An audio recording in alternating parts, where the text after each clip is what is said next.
안녕하세요. 사연을 부탁해입니다. 오늘의 사연을 소개하겠습니다. 며칠 전 퇴근 후 집에 갔더니 엄마가 허공만 바라보고 있었습니다. 엄마, 뭐 하는 거야? 그 여자한테 전화가 왔어. 그 여자라니? 누굴 말하는 거야? 누구긴 누구야. 그 악독하디 악독한 김순영을 말하는 거지. 그 여자 얘기는 꺼내지도 말라고 했잖아. 엄마는 지긋지긋하지도 않아? 그 여자라는 말을 듣던 순간 온몸에 소름이 돋았는데요. 김순영, 그 여자 이름은 우리 집에서 금기어나 마찬가지였습니다. 사연을 시작하기 앞서 잠시 엄마와 생부 이야기를 해야 할 것 같습니다. 그 시절 할머니와 외할머니가 서로 잘 아는 사이였다고 합니다. 그러다 보니 할머니가 외할머니에게 먼저 혼담을 넣었고 생부 집안이 나쁘지 않다는 걸 미리 알고 있었기에 혼담을 받은 외할머니가 고민에 빠졌다는데요. 생부 집안에 재산이 많긴 했지만 생부가 좋은 사람이 아니라는 생각 때문에 외할머니가 고민에 빠져 있자 할머니가 다시 찾아와서 외할머니를 설득했다네요. 왜 선뜻 대답을 못하는 거야? 그게 소문으로는 상철이한테 만나는 여자가 있다고 하던데 말이야. 아, 그 정신 나간 것은 상관할 필요도 없어. 근본도 없는 것이 우리 집 재산 보고 들러붙은 거니까. 그래도 사람 마음이라는 게 그렇게 쉬운 게 아니잖아. 이미 그 여자한테 마음이 가 있는데 우리 딸이랑 결혼을 시키는 건 아닌 것 같아. 외할머니가 믿업지 않다는 표정으로 할머니를 빤히 바라보자 할머니가 다시 입을 뗐다네요. 글쎄 걱정할 필요 없다니까 그런다. 얼마 전에 우리가 외출했을 때 상철이가 그 미친 것을 데리고 왔던 모양인데 집에 있던 현금이랑 금부치를 몽땅 훔쳐서 갔더라고. 어찌나 열불이 터지던지 당장 경찰에 신고할까 했더니 상철이 표정이 영 이상하더라 그 말이야. 그래서 내가 캐물었더니 그 미친 것이 다른 놈이랑 눈이 맞아서 야반 도주를 했다지 뭐야. 아니 상철이랑 서로 죽고 못 사는 사이였다며. 죽고 못 살긴 뭘 죽고 못 살아. 그 정신 나간 것이 돈 때문에 우리 상철이 옆에 들러붙어 있었던 거지. 뒤로는 얼굴 번지름한 그놈 이름이 뭐였더라? 준식이? 그놈이랑 그렇고 그런 사이였더라고. 준식이? 혹시 노름밤 전전하고 다니는 그 준식이 말하는 거야? 그렇다니까. 알고 보니 그놈 노름돈 대주느라 우리 아들한테 들러붙었던 거였다니까. 천벌을 받아 마땅할 족속들 아니고 뭐겠어. 그래서 경찰에 신고는 했고 경찰에 신고할까 하다가 그만뒀어. 아니 금부치랑 현금을 꽤 가져갔다며. 그럼 신고를 했어야지. 그 돈으로 야반도주를 했다고 한 거 보니까 이제는 영영 안 돌아올 거 아니야. 그냥 그거 가지고 나가 떨어진 게 오히려 고마운 생각마저 들어서 그냥 냅뒀어. 할머니가 긴 한숨을 내쉬는 모습을 보며 외할머니도 따라 한숨을 내쉬다가 조용히 말했다네요. 하긴 뭐 그거 가지고 알아서 사라져줬으면 오히려 고맙긴 한 거네. 왜 아니겠어. 그동안 그것 때문에 내가 얼마나 소가리를 했는지 10년은 늙은 것 같다니까. 무슨 쥐를 잡아먹은 것도 아니고 입술도 시뻘겋게 칠하고 다니고 얼굴에 무슨 분을 어찌나 쳐발렸는지 무슨 밀가루를 뒤집어 쓴 것 같더라니까. 꿈에 닿을까봐 무서울 지경인데 그것이 뭐가 좋다고 그 난리를 친 건지 상철이 그놈이 정신이 나간 놈이라니까. 암튼 지금 상황이 그러니까 한번 잘 생각해보라고. 현옥이처럼 참하고 착한 애가 며느리로 들어온다고 하면 내가 두 발 뻗고 잘 수 있을 것 같아서 그래.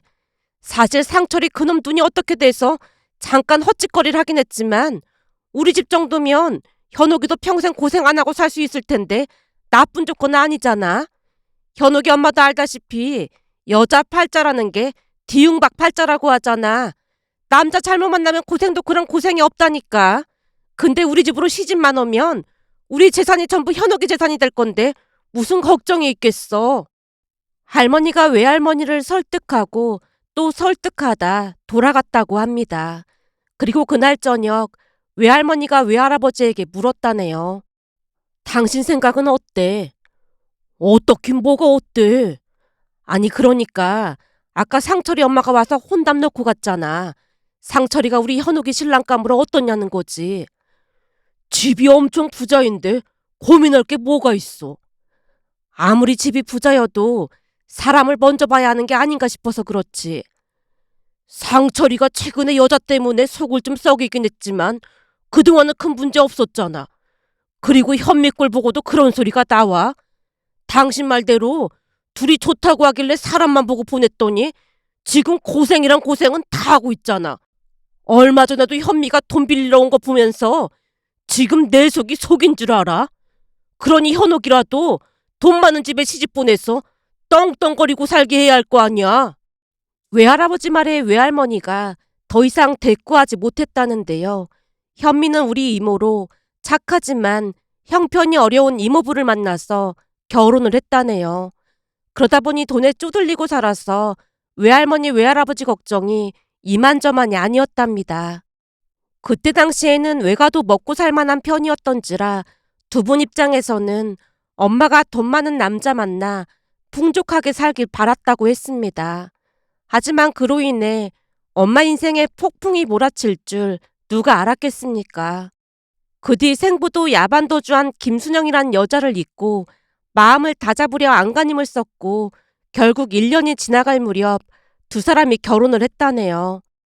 할머니 할아버지 입장에서는 마음에 들어하던 우리 엄마가 며느리로 들어왔으니 엄마 이름으로 된 집도 하나 사주고 부족함 없이 다 해주셨다고 했습니다. 결혼 후 생부 또한 다른 사람이 된 것 마냥 엄마한테 잘했고요. 사실 우리 엄마가 얼굴도 많이 예쁜 편이다 보니 생부 입장에서도 금세 마음을 다잡았던 것 같았답니다. 그렇게 두 사람은 언니와 저를 낳고 부족함 없이 살았다고 합니다.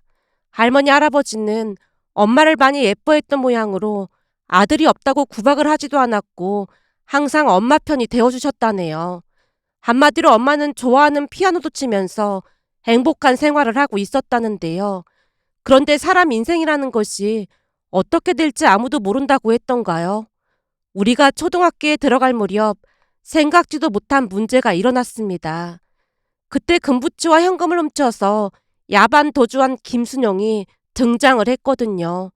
물론 처음에는 생부가 거들떠도 안 본 모양이지만 할머니 입장에서는 속이 탈 수밖에 없었고 어느 날은 할머니가 생부를 앉혀놓고 다짐을 받았답니다. 내가 들어보니 김순영 고개 돌아왔다고 하던데 절대 만날 생각도 하지 말어. 어머니, 저도 그 여자라면 치가 떨리니까 걱정하지 마세요. 예쁜 아내랑 토끼 같은 자식이 둘이나 있는데 그런 정신 나간 여자를 왜 다시 만나겠어요? 그러니까 아무 걱정하지 마세요. 라며 아빠가 할머니를 안심시켰답니다. 하지만 할머니가 엄마를 찾아와서 신신당부를 했답니다. 김순영 그것이 보통 불려시가 아니다. 전에도 남자를 몇이나 후리고 다녔어. 전생에 기생일을 했던 게 분명하다니까. 암튼 너도 정신 바짝 차려야 한다. 난 너는 믿어도 상철이 저놈의 자식은 절대 안 믿는다.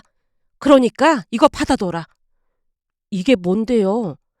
결혼할 때 같이 가서 네 통장 만들었었잖니. 혹시 몰라서 우리가 거기에 차곡차곡 모아둔 거다. 라며 할머니가 건넨 엄마 이름의 통장에는 어마어마한 돈이 들어있더랍니다. 결국 놀란 채 엄마가 할머니께 물었다네요. 어머님, 이 큰 돈을 왜 저한테 주세요? 혹시 모르니까 그냥 가지고 있으란 거야. 상철이 저놈은 세상 물정을 하나도 모르잖니. 혹시라도 상철이 저놈이 헛짓거리라도 할까봐 걱정돼서 그래. 애들 아빠가 절대 그럴 일 없다고 했잖아요. 내가 말했잖니. 난 우리 아들은 절대 못 믿는다고. 그러니까 이거 가지고 있고 절대로 아무한테 말하면 안 된다. 내 말 무슨 말인지 알겠지? 거기다 이 집이 네 앞으로 되어 있잖니. 무슨 일이 있어도 잘 지켜야 한다. 라며 할머니가 몇 번이나 신신당부를 하다 가셨다는데요. 지금 돌이켜보면 할머니는 이미 생부가 큰일을 벌일 줄 예상하고 있었다는 확신마저 들었습니다. 그리고 할머니 말처럼 김순영이란 여자는 남자를 휘어잡는 어마어마한 능력이 있는 그런 사람이었고 어느 날부터 생부에게 접근을 해왔는데요. 역시나 할머니 예상처럼 생부는 김순영의 유혹에 넘어갔고 집안이 풍비박산나기 시작했습니다. 김순영을 만난 뒤로 그동안 알던 사람이 맞나 싶을 정도로 생부가 변해갔다고 했으니까요.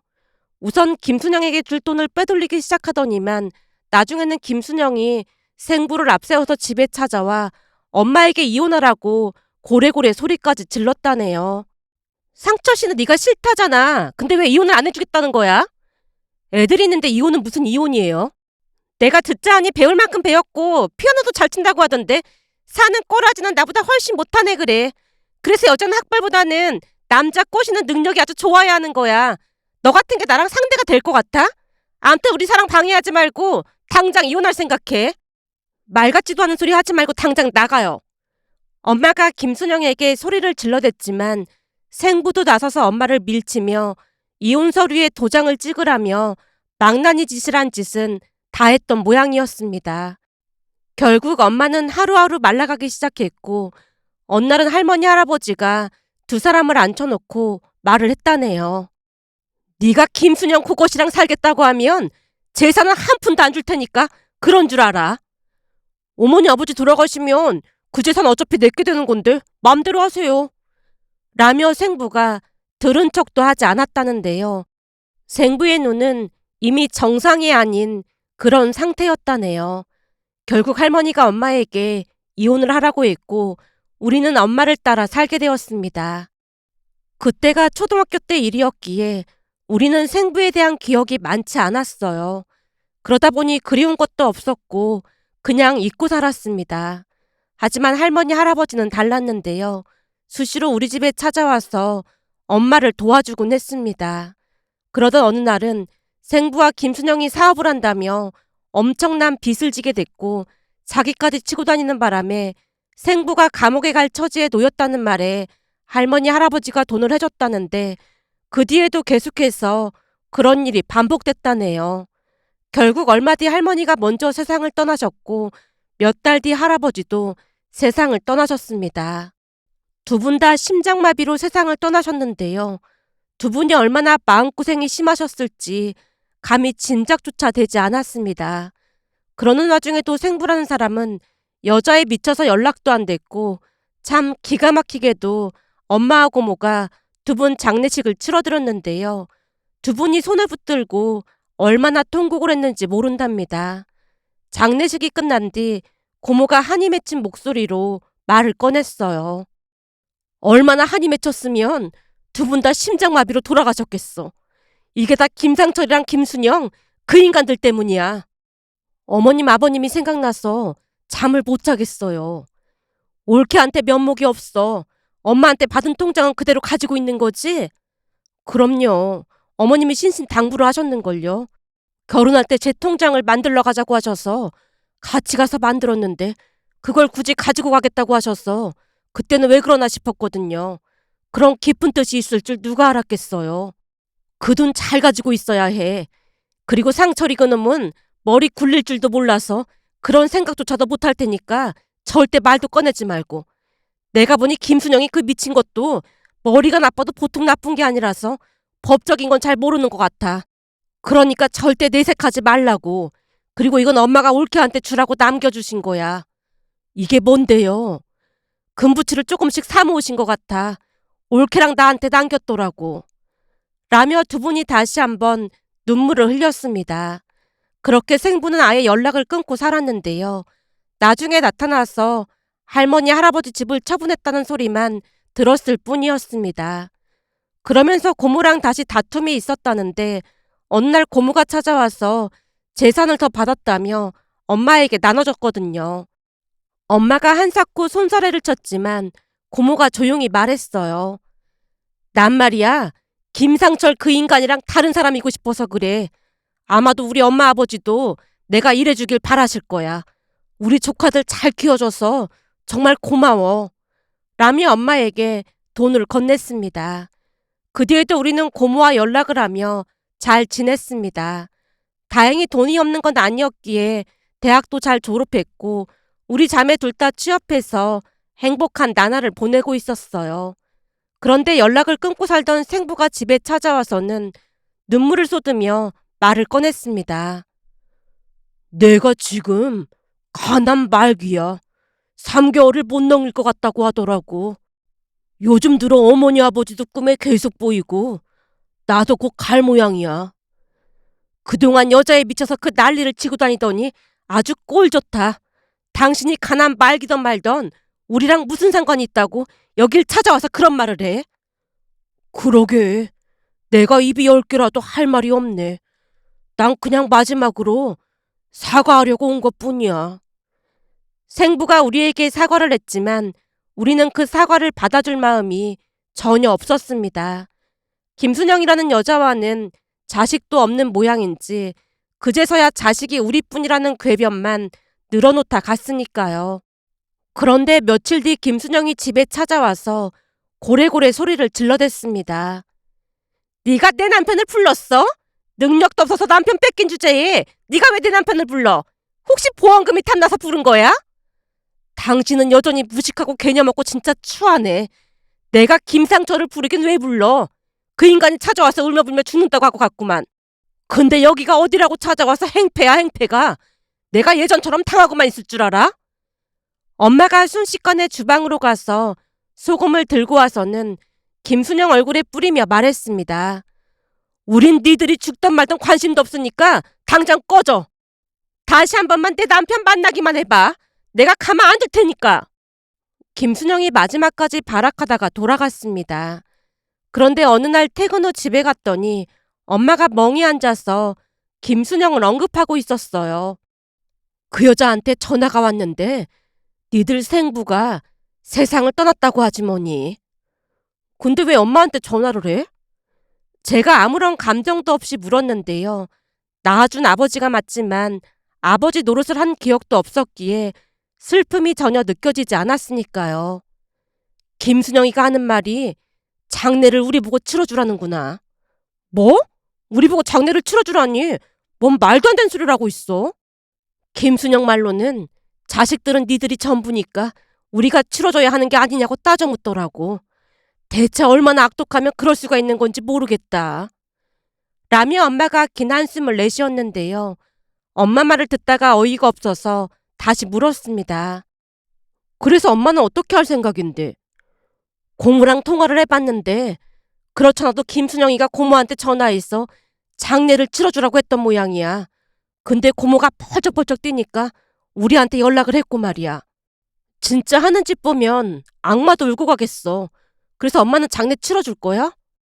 네 아빠만 봐서는 그냥 상관도 하고 싶지 않은데 니들 할머니 할아버지 생각하면 그러면 안 되는 거잖아.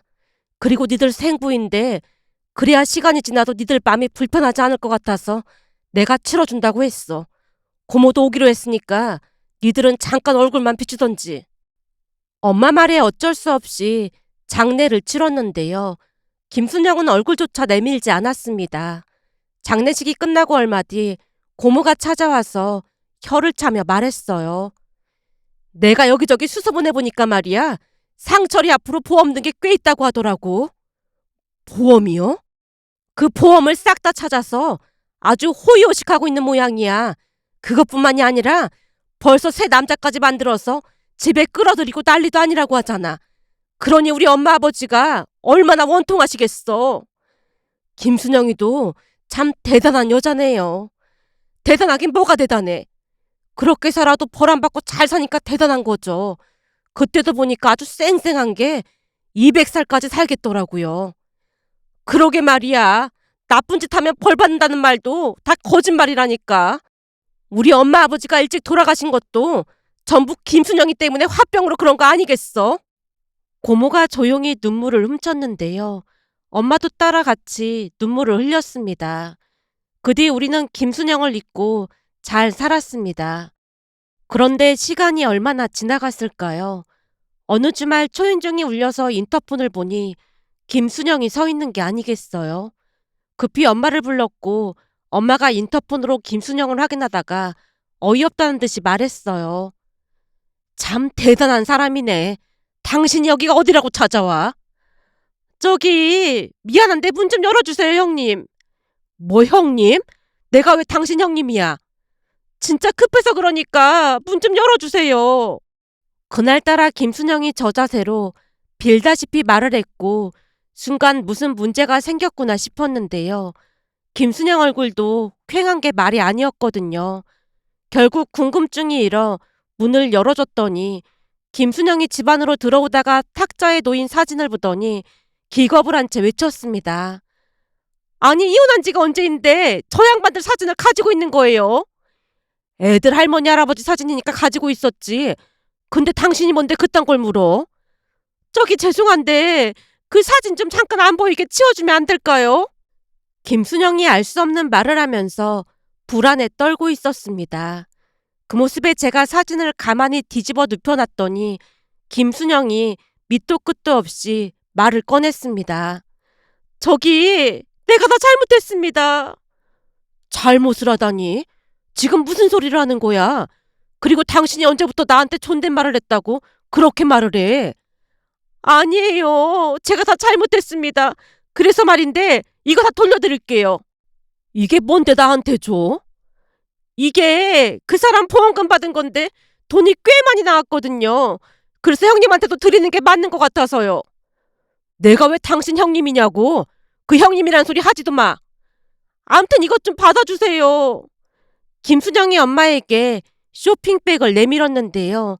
그 쇼핑백 안에 상자가 들어있었고 상자 안에는 꽤 큰 금액이 들어있었습니다. 상자를 열어보던 엄마가 어안이 벙벙한 표정으로 입을 뗐어요. 이걸 왜 나한테 주는 거야? 방금도 말했잖아요. 그 이 보험금이 꽤 많이 나왔다고요. 그러니까 그 돈을 왜 나한테 주냔 말이야. 당신처럼 돈에 미친 인간이 나한테 이런 돈을 주는데 내가 이걸 어떻게 받아들여야 해? 저기 그게 그냥 받아주시면 안 될까요? 사실은 요즘 매일같이 한숨도 못 자고 시달리고 있어요. 시달리다니? 누구한테 시달려? 시어머니, 그러니까 상철 씨 어머니가 꿈에 매일같이 나타나서 커다란 몽둥이를 들고 쫓아와요. 뭐? 어머님께서? 아무리 꿈이라도 그렇지 노인네가 체력이 얼마나 좋은지 도망가도 도망가도 밤새 쫓아온다니까요. 그러다 보니까 자도 피곤하고 같이 사는 사람 말로는 제가 내내 살려달라고 장구대를 하면서 손까지 비벼댄다고 무서워서 못 살겠다고 하더라고요.